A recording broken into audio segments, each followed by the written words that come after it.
കാറ്റുമില്ലാത്ത ഡൽഹിയിൽ ഇന്നലെ ഒരു ആരാധനക്കടൽ ഇരമ്പിയാർത്തു. മെസ്സി മെസ്സി വിളികൾ കൊടുങ്കാറ്റായപ്പോൾ തലസ്ഥാനത്തെ മൂടി നിന്ന പൊടിമഞ്ഞും തണുപ്പും ഓടിമറഞ്ഞു. മെസ്സി ആവേശത്തിൽ അരുൺ ജെയ്റ്റ്ലി സ്റ്റേഡിയത്തിന് ചൂടുപിടിച്ചതോടെ അതിശൈത്യകാലത്തും ഡൽഹിയിൽ കാൽപന്തിന്റെ വസന്തമാണ് വിരിഞ്ഞത്. കൊൽക്കത്ത, ഹൈദരാബാദ്, മുംബൈ സന്ദർശനങ്ങൾക്ക് ശേഷം ഇന്നലെയായിരുന്നു Argentina footballer Lionel Messi ഡൽഹിയിലെത്തിയത്.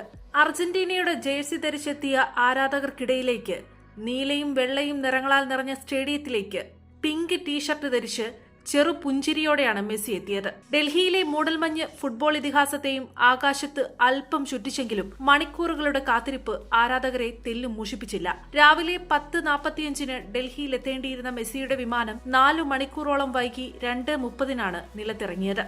Hotel Leela പാലസിൽ തെരഞ്ഞെടുക്കപ്പെട്ട അതിഥികളുമായി ചെറിയൊരു കൂടിക്കാഴ്ച.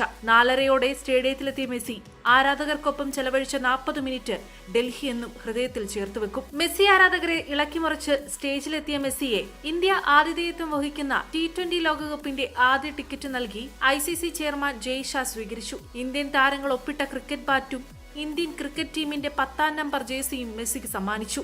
ഇന്ത്യൻ ഫുട്ബോൾ ടീം മുൻ ക്യാപ്റ്റൻ ബൈജുങ് ബൂട്ടിയെയും കുടുംബവും മെസ്സിയെ സ്വീകരിക്കാനും ആശംസയർപ്പിക്കാനും എത്തിയിരുന്നു. ഡൽഹി മുഖ്യമന്ത്രി Rekha Gupta, Delhi cricket association president Rohan Jaitley എന്നിവരും മെസ്സിക്കൊപ്പം വേദി പങ്കിട്ടു. അവസാനമായി ഡൽഹി സ്റ്റേഡിയത്തോട് വിട പറയുമ്പോൾ മെസ്സി പറഞ്ഞതിങ്ങനെ: ഈ സ്നേഹം ഇവിടെയുണ്ടെന്ന് തനിക്കറിയാമായിരുന്നു, എന്നാൽ അത് നേരിട്ട് അനുഭവിച്ചപ്പോൾ അവിശ്വസനീയമായി തോന്നി. ഈ ദിവസങ്ങളിലെല്ലാം നിങ്ങൾ ഞങ്ങൾക്ക് വേണ്ടി ചെയ്തതെല്ലാം അത്ഭുതകരവും ചിന്തകൾക്കപ്പുറവുമായിരുന്നു. ഗോഡ് ടൂറിന്റെ ഭാഗമായി ഇന്ത്യയിലെത്തിയ 3 ദിനങ്ങളെ മെസ്സി വിശേഷിപ്പിച്ചത് ഇങ്ങനെയാണ്: ഇന്ത്യയിലേക്ക് വീണ്ടും വരുമെന്നും ചിലപ്പോൾ ഒരു മത്സരം കളിക്കാനായേക്കുമെന്നും മെസ്സി പറഞ്ഞു. എന്തായാലും പ്രതീക്ഷയോടെ കാത്തിരിക്കാം മെസ്സിയുടെ അടുത്ത വരവിനായി.